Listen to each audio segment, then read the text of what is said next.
This is my Hogue X5. Got this for about 200 bucks at a knife shop last year, I believe it was, or maybe it was earlier this year, but that's about the standard price you'll see it for. 3.5-inch blade on this one. The blade material is CPM 154. As I always say, I am no metallurgist, but I was told by someone who knows this stuff better than I do, CPM 154 is not the hardest stuff, which I verified from looking up its specs, but it's relatively tough. It's kind of a new style of, one of the more modern steels. Has good toughness that's intended to not chip too easily. It has a tall blade on. This one's black washed out with just the oxide coating on it.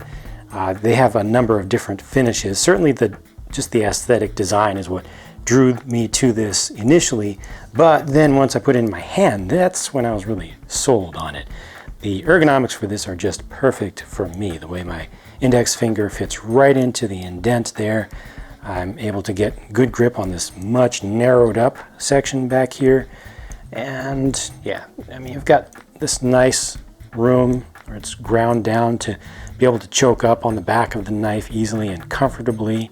That works well. The finger guard works really well. It's built into the blade, and gosh, yeah, that feels really good. I can really tighten down on it and get excellent control. The handles, surprisingly, are actually aluminum inside of there. I mean, it looks composite, but they're metal, just very well thick, hard coated. I like the kind of vent design here. The whole thing has kind of a sci-fi sort of feel and look to it, or at least semi-futuristic military. This is just a very thin G10 inlay. I believe it's glued on to the other side, very thin, but interesting milling to get an interesting design there. The different colors look very different that they offer.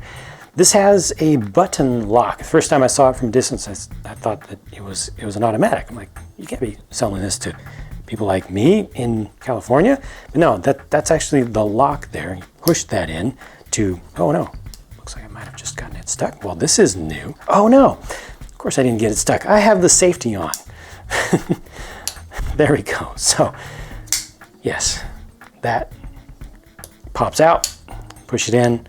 Now it's ready to deploy, and then it has the safety right here. Push forward. That's going nowhere. So yeah, try to squeeze it in.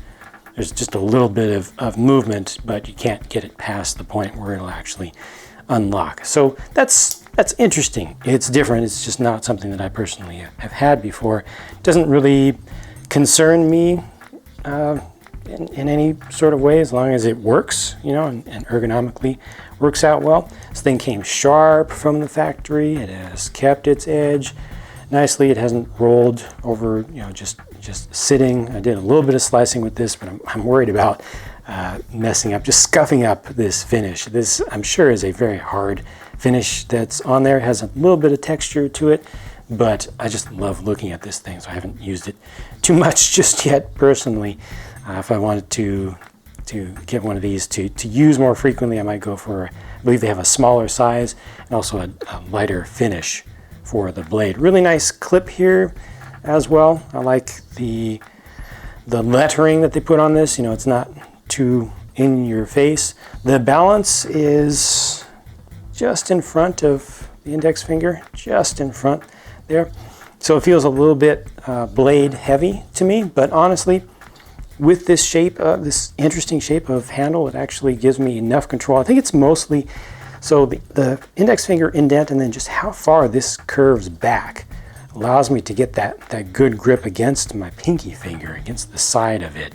So even just like this right now, just extending, this finger is going this way, this finger is going this way, and in.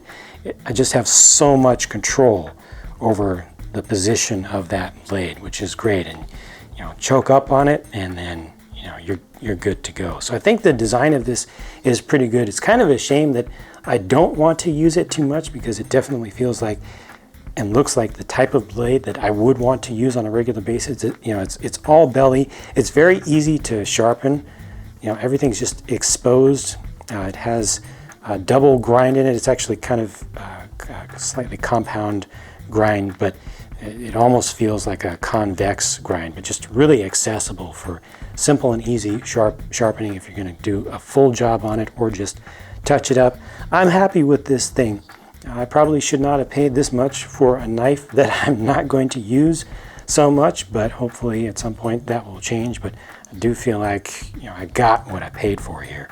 Oh, almost neglected to share with you. Sometimes I do forget about this, but little soft carrying case is included, custom made, nice soft liner on it.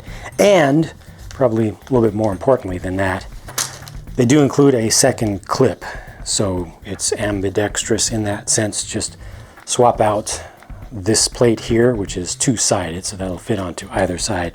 So you can put the clip on either side. So that's good. I'm always happy to see that when, you know, manufacturers recognize that there exist right-handed people and there exist left-handed people. Thank you.